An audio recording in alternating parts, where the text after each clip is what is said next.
अच्छा महाराज, ये जो भागवत आप हमें सुना रहे हैं, कृपा करके ये तो बताओ इसकी रचना किसने कहाँ की?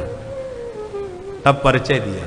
द्वापरे समनुप्राप्ते तृतीये युग पर्यये जातः पराशराद्योगी वासव्यां कलया हरे। श्री कृष्ण द्वैपायन वेदव्यास जी महाराज द्वापर के अंत में प्रकट हुए। भगवान के 24 अवतारों में एक हैं श्री वेदव्यास जी महाराज, जिन्होंने अपनी दिव्य दृष्टि से देखा कि घोर कलयुग आ रहा है, तो उन्होंने लोगों के कल्याण की भावना से एक वेद के 4 विभाग कर दिए, ऋग यजु साम अथर्व। और वेदों की भाषा जटिल है, लोग समझ नहीं सकेंगे, इसलिए पंचम वेद महाभारत लिखा। फिर भी संतुष्टि नहीं मिली तो 17 पुराण लिखे, इतने पर भी संतोष नहीं हुआ तो अशांत बैठे थे कि इतने में नारद जी पहुंच गए।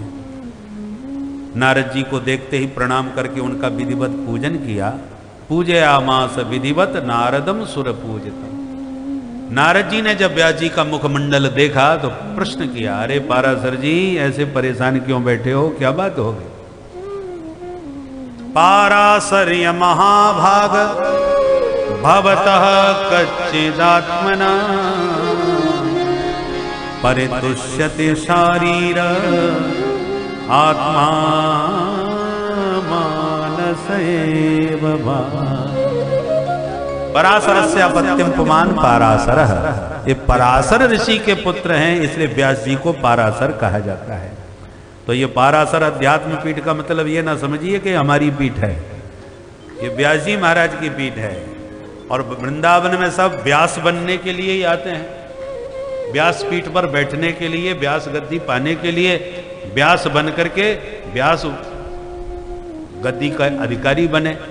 तो पाराशर अध्यात्म पीठ का मतलब है व्यास जी की वाणी का जहाँ प्रशिक्षण दिया जाए, व्यास की वाणी जहाँ सिखाई जाए, व्यास गद्दी का प्रशिक्षण जहाँ प्राप्त हो, उसका नाम पाराशर पीठ। इसलिए अब चूंकि ये हमारा सौभाग्य है कि उसी पराशर ऋषि के गोत्रज वंश में हमारा जन्म हुआ है, इसलिए हम उनके गोत्रीय होने के नाते इस व्यास जी की व्यासपीठ की रक्षा करना हमारा प्रथम कर्तव्य बन जाता है।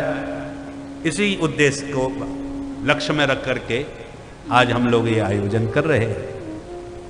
तो नारद जी ने यहाँ पर भागवत में भी व्यास जी को पाराशर जी कह के संबोधित किया।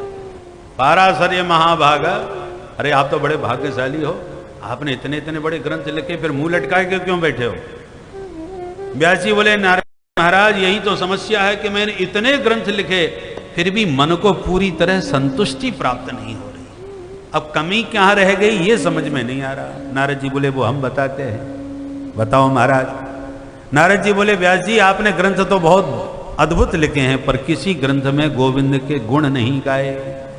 जब तक प्रधानता से गोविंद के गुण नहीं गाओगे तब तक चैन नहीं पाओगे।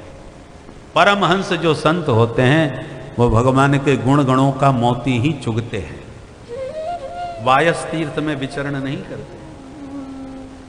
नारद जी कहते, हम पूर्व जन्म के दासी पुत्र थे, पर संतों की शीत प्रसादी पाते पाते, संतों की सेवा करते करते ऐसा रंग चढ़ा हमारे ऊपर कि उन संतों के आशीर्वाद से इस जन्म में ब्रह्मा जी के बेटा बन के पैदा हो गए।